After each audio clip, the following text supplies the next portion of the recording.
안녕하십니까. 레드앤브릿지 대표 임동균입니다. 오늘은 S&P 500은 어떻게 우상향했을까에 대한 주제로 영상을 시작해 보도록 하겠습니다. 저희 레드앤브릿지 어드밴스드 투자 칼럼 영상이고요. 오늘 할 컨텐츠 말씀드리도록 하겠습니다. 먼저 좋은 주식은 어떻게 고르는가에 대해서 이야기를 시작해 볼 것이고요.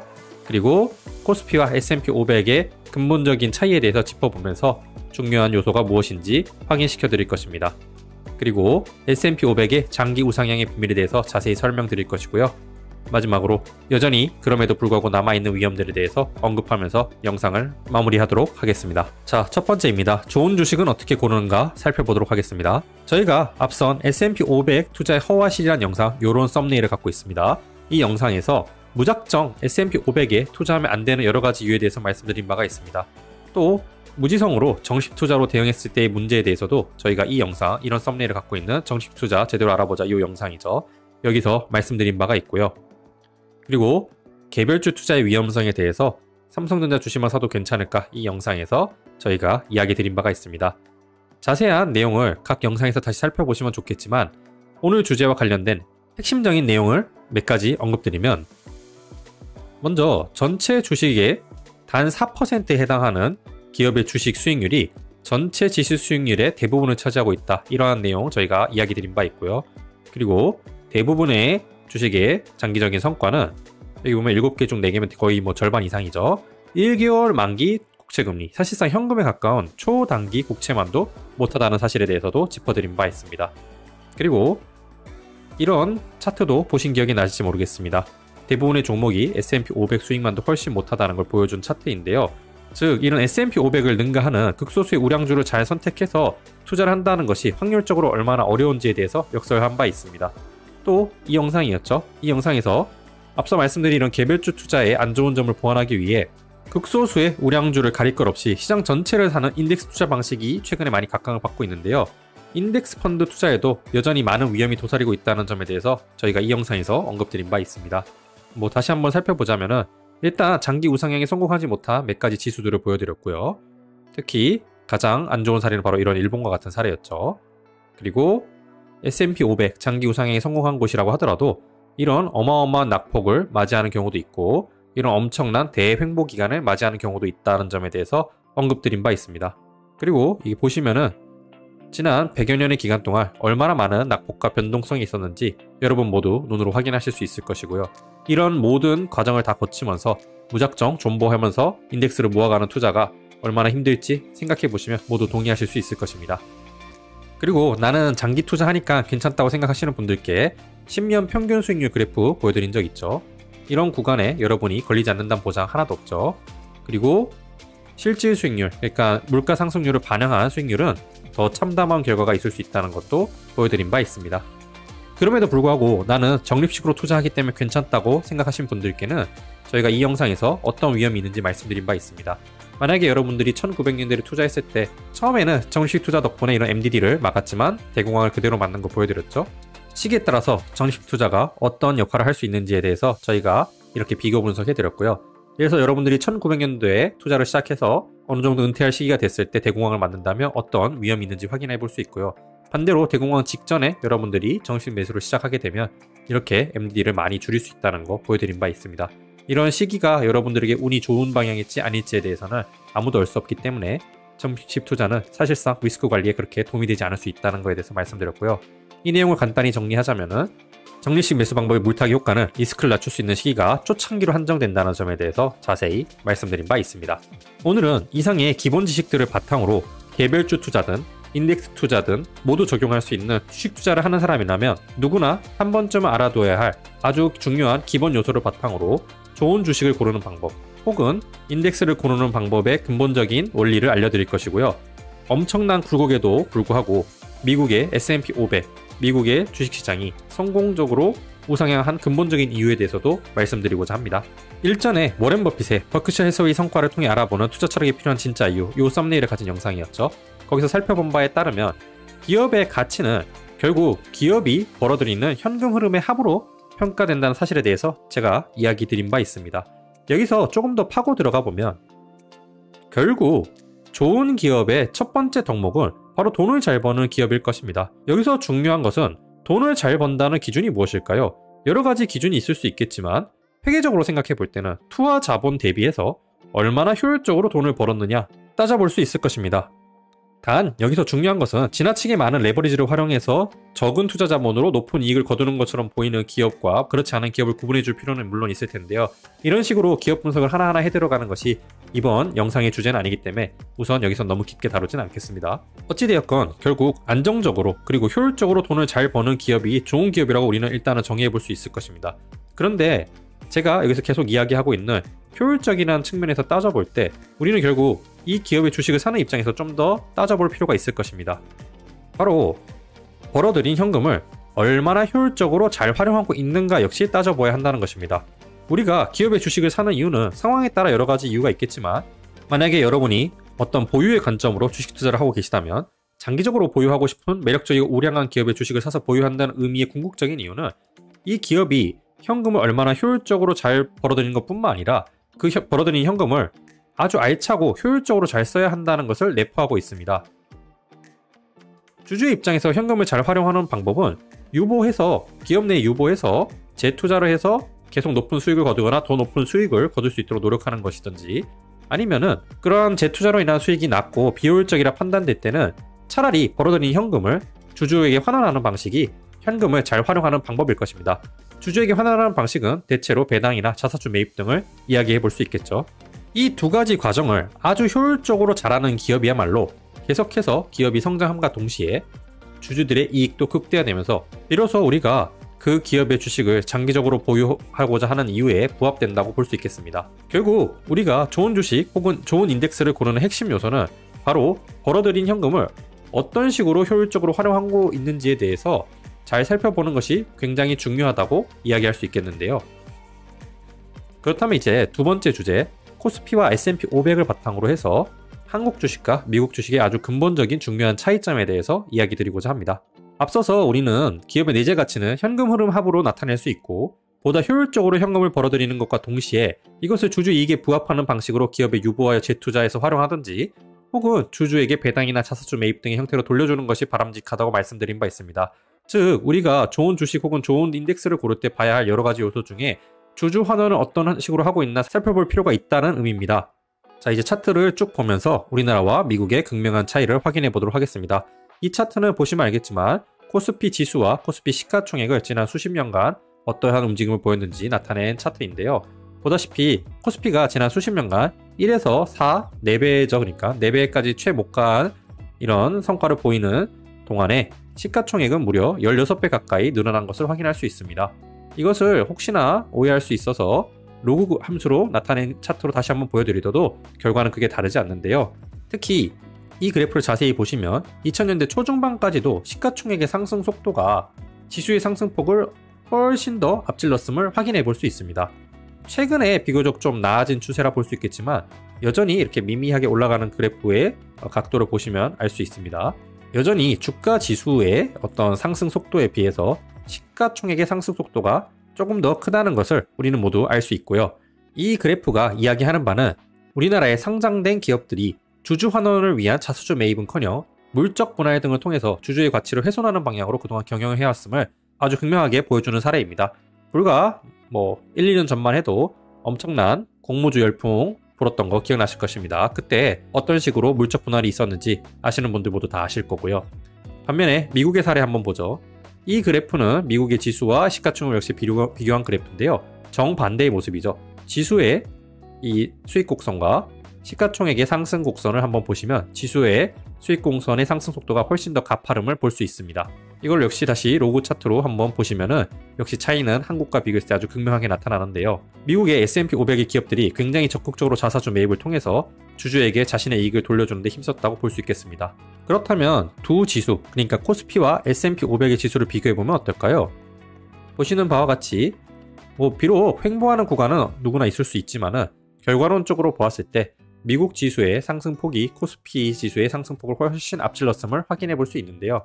물론 이런 주가지수의 등락과 성패가 자사주 매입에만 달려있다고 이야기할 수는 결코 없겠지만 그래도 미국 S&P 500의 기업들이 주주 환원에 좀 더 힘썼으며 기업의 이익을 효율적으로 분배해 왔다고는 이 차트를 통해서도 간접적으로 우린 평가해 볼 수 있을 것입니다. 역시 로그 함수 보면 상승률의 차이가 뚜렷이 구분될 것입니다. 자, 그렇다면 이상의 내용을 바탕으로 미국 S&P 500의 장기 우상향의 비밀에 대해서 자세히 제가 설명드리도록 하겠습니다. 앞선 저희 레드앤브리지의 또 다른 영상이죠. 주가의 움직임은 기업의 실적과 얼마나 관계가 있을까, 바로 이 썸네일을 가진 영상입니다. 이 썸네일을 가진 영상에서 주가는 장기적으로 기업의 내재 가치를 반영하는 방향으로 움직인다에 대해서 이야기 드린 바 있습니다. 그럼 정말로 그러했는지 이제 데이터를 한번 살펴볼 필요가 있겠는데요. 이 차트는 제레미 시게롱의 주식에 장기 투자하라는 책에 나온 차트인데요. 아주 유명한 책입니다. 기회가 되면 저희 레드앤브리지에서도 한번 리뷰해 볼 생각이 있는 아주 좋은 책이고요. 책에서 가장 유명한 차트 중에 하나가 바로 이 차트인데, 미국 주식이 지난 100여 년간을 토대로 봤을 때 장기적으로 실질 수익률이 6.6%에 달했다는 것을 우리는 확인해 볼 수 있습니다. 여기 보면 토탈 리얼 리턴, 실질 수익률을 나타내고 있죠. 만약 시장이 합리적으로 미국 주식의 가격을 계속 평가해 왔다면 시장의 장기적인 평균 PER도 역시 15 정도일 것입니다. 이게 언뜻 이해가 안 되시는 분들을 위해서 제가 수식을 한번 보여드리면, PER 정의를 잘 생각해보면 1에서 이 0.66, 그러니까 6.6%죠. 요거를 나눠주면 15.1515가 나오니까 장기적인 PER 수치가 15에 근접할 것이라고 우리는 생각해 볼 수 있고요. 실제로 미국 S&P 500의 평균 PER이 어느 정도인지 저희가 또 캡처해 왔는데요. 멀티플닷컴에서 보여주는 거 그냥 그대로 캡처한 겁니다. 제가 임의로 만든 숫자가 아님을 보여주는 거죠. 자, 여기 보시면 대략 100여 년의 기간 동안 그러니까 평균값이 대충 15.99, 중간값은 14.91로 대략 15 언저리에서 S&P 500이 평가되어 왔다, 이렇게 볼 수 있겠죠. 즉 이것은 장기적으로 주가는 기업의 수익을 잘 반영해서 움직이고 있다는 것을 나타내고 있는 것이고요. 우리는 여기에 더해서 기업의 실질 수익률에서 인플레이션을 감안한 명목 수익률을 한번 생각해 볼 수 있는 건데요. 어차피 기업의 실질 이익은 장기적으로 인플레이션을 반영한다는 것을 토대로 생각해 보면 우리는 이 수치들을 바탕으로 명목 이익률 또한 예측해 볼 수 있습니다. 역시 제가 그냥 구글에서 검색해서 이렇게 바로 나오는 거 캡처해서 보여드리는 겁니다. 지난 미국의 100여 년간의 장기 인플레이션 수치가 3.28이라는 것을 우리는 알 수가 있고요. 이것을 반영해서 명목 수익률을 계산을 해보면 바로 다음과 같은 수식입니다. 1 플러스 0.066 곱하기 1 플러스 0.0328. 이해가 안 되시는 분들은 좀 한번 곰곰이 생각해 보시면 다 이해가 되실 거고요. 이걸 곱했을 때 나온 값이 1.1009죠. 즉 10.09%라는 결론이 나옵니다. 이것은 우리가 이제 앞선 것들을 바탕으로 대략적으로 한번 예측해 보신 거고요. 그러면 실제로 미국의 S&P 500이 지난 100여 년간의 수익률이 10%에 근접했는지 우리가 한번 또 살펴볼 필요가 있겠죠. 역시 제가 임의로 만든 데이터가 아님을 보여드리기 위해서 캡처해 왔고요. 검색하면 다 금방 나오는 자료죠. 이 정도는. 대략 보면 28년부터 9.82%, 그리고 57년부터는 10.15%로 뭐 얼추 비슷하게 대략 10% 정도의 리턴 값을 S&P 500은 가지고 있었다, 이렇게 우리는 볼 수 있겠습니다. 자, 여기서 우리는 한 가지 재미난 점을 생각해 볼 수 있는데요. S&P 500 기업이 만약 벌어들인 수익 전부를 주주에게 어떤 방식으로든 전부 환원한다면은 결국 S&P 500 인덱스는 연 10% 배당을 주는 기업으로 치환해서 생각해도 똑같다는 것입니다. 그리고 여기까지 여러분들이 충분히 이해하고 쫓아오셨다면 눈치가 빠른 분들은 바로 즉각적으로 미국 S&P 500에 투자했을 때 장기 우상향이 너무 당연하다는 것을 깨달으셨을 겁니다. 자, 한번 살펴볼게요. 자, 매년 자본의 10% 이익을 거두는 기업 A가 있다 가정해 보겠습니다. S&P 500이죠. 우리가 여기서 보는 건 사실은. 그리고 이 기업 A가 그냥 제가 알기 쉽게 치환하기 위해서 자기가 거둔 이익이 매년 10% 배당을 다 준다고 가정해 보겠습니다. 그럼 여기에 투자하는 투자자의 입장에서 볼 때는 이 배당을 전부 다 이 기업 A에 다시 재투자해 볼 수 있을 것입니다. 만약에 어떤 투자자가 이 기업 A가 준 배당금을 전부 다 기업 A에 다시 재투자를 한다면은 매년 자신의 자산이 연복리 형태로 10%씩 늘어나는 것을 우리는 확인해 볼 수 있습니다. 즉 우리가 기업 A에 투자할 때 왜 장기 우상향을 기대할 수 있는지가 바로 이 모델을 통해서 간단히 설명이 되는데요. 지금까지 내용을 조금 알기 쉽게 정리를 해보겠습니다. 만약에 기업 혹은 어떤 인덱스가 이미 돈을 잘 벌고 있다면은 이 벌어들인 현금은 주식의 가치를 유지하거나 오히려 더 올릴 수 있게 재투자되어야 할 것이고요. 그럴 여력이 안 된다면 주주들에게 자사주 매입이나 배당의 형태로 돌려주는 것이 주식회사의 본질입니다. 결국 재투자, 배당, 자사주 매입 등 어떤 방식이든 좋지만 주주 환원을 해주는 것이 핵심이라는 것이죠. 주주 환원의 형태를 여기서는 알기 쉽게 배당으로 돌려주는 형태로 단순화해서 여러분들께 설명드렸지만 어떤 방식으로 돌려준다 해도 본질적인 내용은 달라지지 않습니다. 이런 관점에서 여러분들이 만약에 주식 투자를 하고 계신다면 결국 주식 투자는 그저 배당을 받고 배당을 재투자하는 관점으로 귀결되게 됩니다. 물론 이러한 결론은 기업을 소유하는 관점에서 주식 투자를 하시는 분들에게 적합한 방식이라고 볼 수 있겠죠. 여러분들이 만약에 시장의 비효율을 이용하는 어떤 다른 관점의 투자를 진행하고 계신다면 이러한 결론에 대해서 당연히 이의를 제기할 수 있습니다. 어쨌든 오늘 영상의 주제는 S&P 500의 장기 우상향을 믿고 보유하는 관점의 투자를 하고 있는 분들께 설명을 드리고 있는 것이고요. 여러분들이 하는 지금 투자의 행위가 어떤 관점에 가까운지에 대해서도 이 내용들을 천천히 고찰해 보시면은 깨닫는 바가 좀 많으실 것이라 생각합니다. 중요한 것은 여러분들이 개별주 투자를 해서 주주 환원에 충실한 기업의 일부를 소유하는 관점으로 주식 투자를 하고 있든 아니면 여러 지수 중에서 S&P 500 지수를 선정해서 모아가는 방식을 택하고 있든 두 방식 모두 이런 보유의 관점에서 일맥상통한 면이 있다는 것이고요. 이 부분을 아주 충실히 이해해야 S&P 500을 모아가더라도 향후 어떤 변수가 닥쳐도 대비할 수 있을 것입니다. 그렇다면 미국 S&P 500은 현재 벌어들인 현금을 어떤 식으로 주주들에게 환원하고 있을까요? 이제 이 차트를 보시면 여러분들도 명백하게 아실 수 있을 것인데요. 먼저 이 차트는 야데니 리서치의 자료라는 것을 저희가 말씀드리고요. 미국 S&P 500 기업들은 여전히 적극적으로 수익을 주주들에게 돌려주고 있음을 이 차트만 봐도 알 수 있는데요. 여기 보면 벌어들인 수익의 89.3%를 자사주 매입과 배당의 형태로 돌려주고 있다고 확인할 수 있죠. 여기 보면 여기가 89.3%라는 겁니다. 현재 상태가. 뭐 더 돌려주는 시기도 있었죠. 심지어. 그리고 어떤 식으로 돌려주는지에 대해서 자세히 나와 있는데 요 바이백 이게 자사주 매입이고 디비던드가 배당이죠. 이걸 합치면 5.09% 정도 현재 측정되고 있습니다. 물론 벌어들인 돈을 다 돌려주지는 않고 있죠. 89.3%라고 앞서 나와 있으니까. 하지만 그 돌려주지 않은 금액의 일부는 사업을 영위하기 위해 유지보수로 또 활용되어야 하고요. 그리고 그 유보된 금액은 다시 사업에 재투자해서 우리 사업의 ROE가 향상되거나 계속 유지가 되는데 도움이 줄 것입니다. 그런 ROE의 장기적인 평균치를 생각해 볼 때 S&P 500의 기업들은 벌어들인 수익의 대부분 100%를 주주에게 환원하는 효과를 내고 있다라고 해도 뭐 다를 바가 없습니다. 즉, 이번 파트에서 여러분들이 다시 한번 생각해 보셔야 될 점은 특정 기업의 주식이나 인덱스를 모아간다면 돈을 잘 벌고 있는지 당연히 체크해 봐야 될 거고요. 이 벌어들인 돈을 어떻게 잘 분배하고 있는지도 평가를 해야 된다는 것이 핵심이라고 말씀드릴 수 있겠습니다. 자, 이번 영상의 드디어 마지막입니다. 그럼에도 불구하고 남아있는 위험에 대해서 알려드리면서 마무리해 볼 것인데요. 앞서서 설명한 이런 과정들을 거쳐서 미국 S&P 500에 여러분이 투자하고 있다 하더라도 여전히 저희가 앞선 다른 영상에서 수차례 강조했던 위험들이 사라지는 것은 아닙니다. 무지성으로 S&P 500에 투자를 했든 이런 내용까지 알고 투자를 했든 결과는 사실 여기까지는 별로 달라지지 않을 수 있습니다. 더 중요한 것은 여러분들의 투자 방식에 어떠한 위험이 있는지에 대해서 잘 알아두는 것인데요.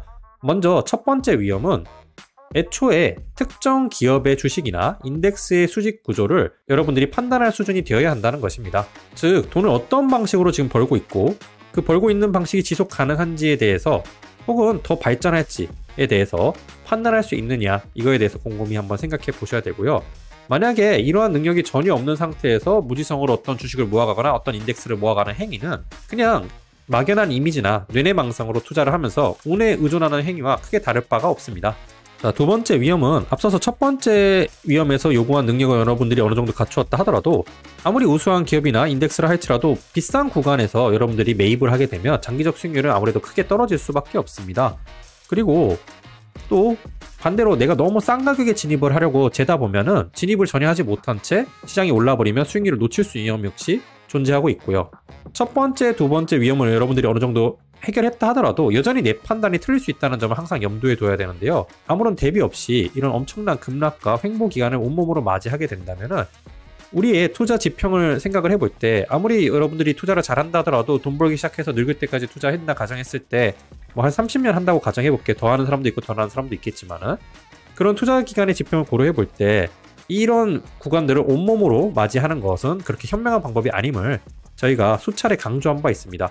이에 대한 대비할 수 있는 전략을 저희가 이 영상에서 아주 간단하게 이야기 드린 바 있죠. 켄 피셔와 함께 알아보는 투자에서 돈 버는 방법에 대해서 자세히 알려드린 바 있으니 영상 한번 보시면 좋을 것 같고요.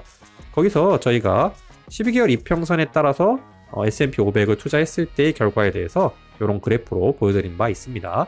궁금하신 분들은 한번 찾아보시고요. 중요한 것은 여러분들이 그 어떤 투자 관점에 따라 투자하시더라도 리스크에 대한 대비는 결국 아주 기본 중의 기본이라는 것입니다. 지금까지 영상의 내용을 바탕으로 여러분들께서도 좋은 주식 혹은 인덱스를 선정해서 투자하는 데 도움이 되셨길 바랍니다.